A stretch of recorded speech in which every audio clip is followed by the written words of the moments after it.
Claiborne, it is not unusual for the two of us to have conversations, so sitting here this morning is not something that stresses us. It's a pleasure from my standpoint anyway. Mine too.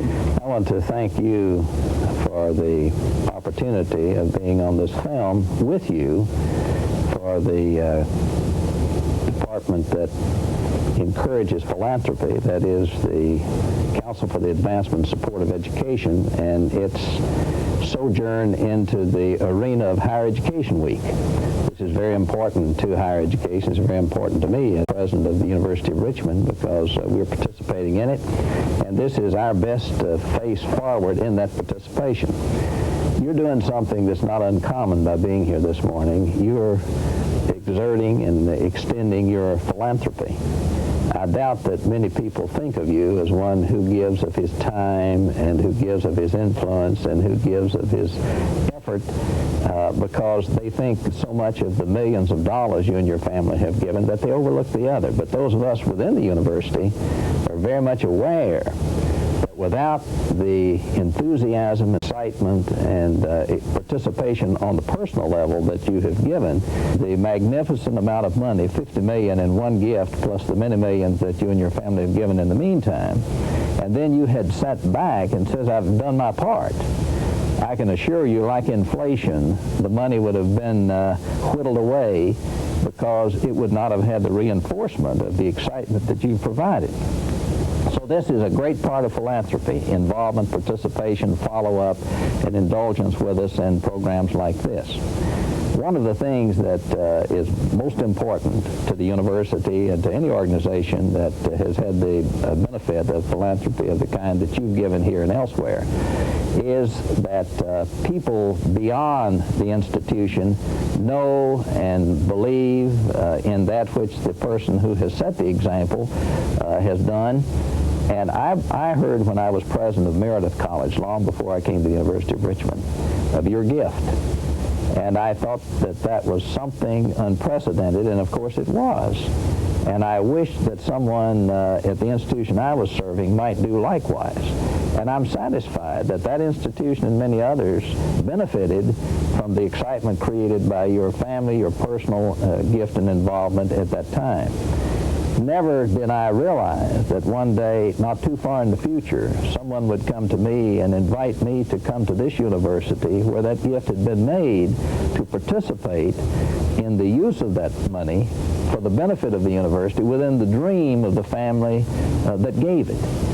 That really leads me to say to you what people who are looking at this film are interested in, and the people over the years have been interested in, is why you and your family would have gotten so committed, so deeply involved in your alma mater, that you would give that kind of money. What possessed you? What was the dream? How did you perceive that as impacting upon this institution? Well, Bruce, as you know, I have always believed that education is the greatest investment that any individual or corporation or foundation could possibly make. It is something that has an impact not only on the present generation, but on many, many generations to come. I can't think of any other type of giving with so significant an impact on society. I think that you ask why. Well, I have explained one of the reasons, just want to explain one of the reasons. The second thing is that as I was casting about to decide where we could make the greatest impact, I felt that the University of Richmond had the greatest opportunity for outstanding success. The university was a good university to begin with. It had one of the most beautiful campuses in the United States. It had a good faculty. It had many of the things which go to make up an outstanding university. But it lacked the one thing which was essential to be a great university. And that is enough resources to accomplish this goal. And I could see with the firm foundation that existed at the University of Richmond, there was a tremendous opportunity here for anyone who made a significant gift to have a terrific impact. And it's turned out to be the case. I think it's been so exciting to be able to watch the development that has occurred in these 14 years since the gift was made. The changes have been enormous, not only in the buildings, of course, which were necessary, but in the quality of the teaching, the beauty of the grounds, all of the things which go into making a great educational institution. You know, it's one of the mysteries of life to me that so many folks wait until they die to do what they really wanted to do all along, such as a large gift to a university. I think the fact that my family and I did it when we did it has made it very exciting for all of us, because we've been able to see with our own eyes the tremendous accomplishments of the University of Richmond.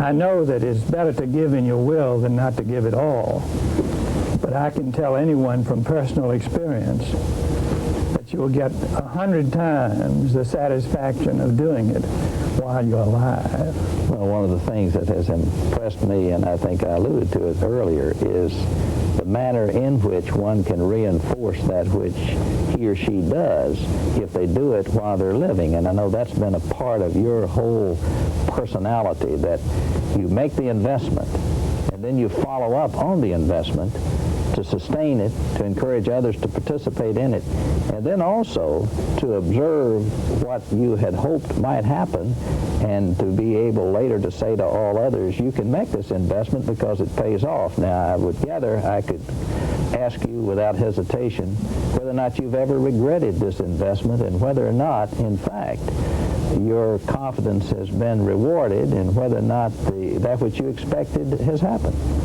There's no regret whatsoever, I can assure you. It's been such an exciting period for all of us, and the things that we had dreamed of for the University of Richmond have been happening in a much faster pace than we could have ever hoped for, and it is fast becoming one of the truly outstanding institutions of higher education in the nation. When you made your gift, you made a statement that was, in a sense, an expectation, and the integrity of the institution has been at stake ever since, because you gave the money with the comment that this was for the purpose of attracting other resources. It was seed money, money that would help the institution to become one of the finest small universities in the country.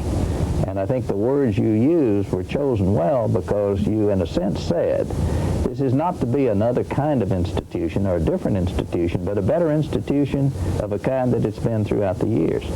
And though you're a graduate before these days, and your father was, and your son is a more recent graduate, your grandson's entering this year, and your daughters have participated at the university and are alumni, you, I believe, know that by virtue of what's happened in recent years, it's a much finer institution, one that you might be even more proud to be an alumnus of than you were before.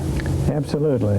Well, you know, I've made the statement in the past to some of the younger graduates that their degree was going to mean so much more to them 10 or 15 years down the road than it did at the time they received it, because of the greatness of this institution and the way it was achieving national stature. And this has already come to pass. The degrees that were obtained 10 years ago are much greater in the eyes of the recipient and in the eyes of others an institution's history rises to its current significance, doesn't it? It does. And therefore we look for 156 years in history now at an institution that looks to be always the quality that it is today, and we're projecting it to be an even of higher quality. We in higher education, at my level and throughout the institution, particularly in the fundraising area, are always concerned about federal laws and rules and regulations, those things that encourage people to give to institutions that will allow the sustaining of free enterprise and higher education, flexibility, variety, the spice of life, all that comes with having independence.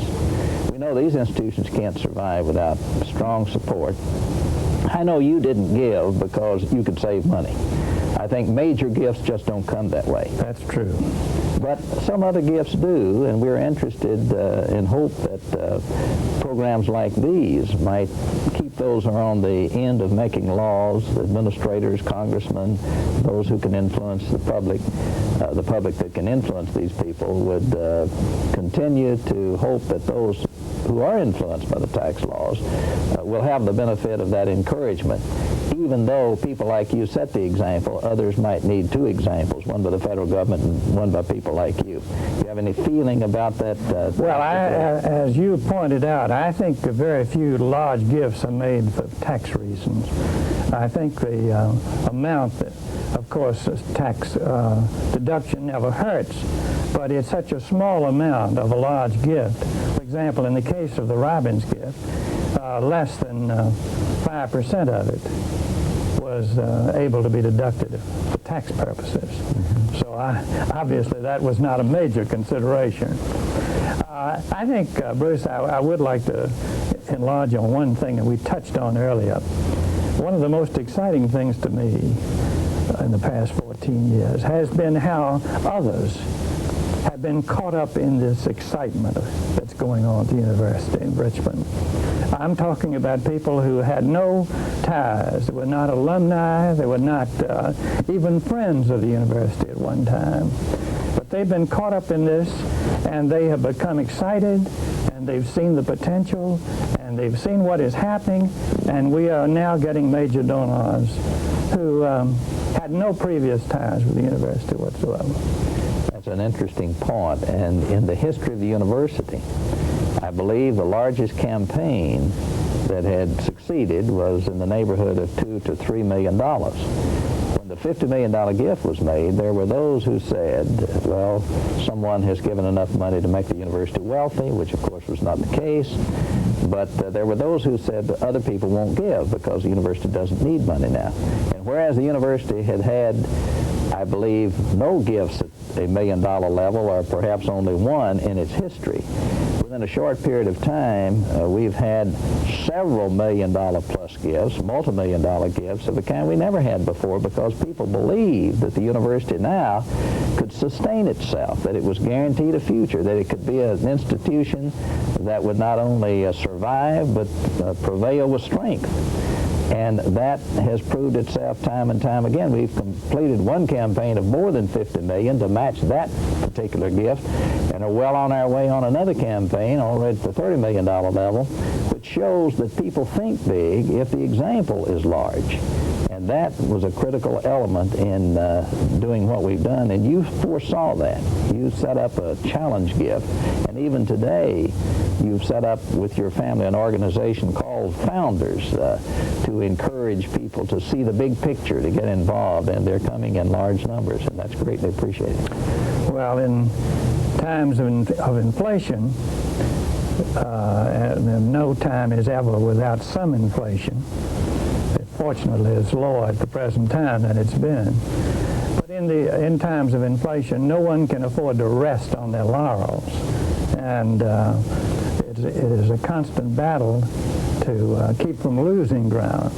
And that's why large gifts and many gifts are constantly necessary, and no one can afford to the luxury of saying, well, we can wait now because we're in pretty good shape. Well, just a thumbnail sketch. Your philanthropy, at the time the big gift was made in 1969, it was the largest gift made by a living person or a family that could participate in the future after the gift was made in the history of higher education. That's something that must have challenged a lot of others to go out and rethink their philanthropy. Well, you know, Bruce, this is one of the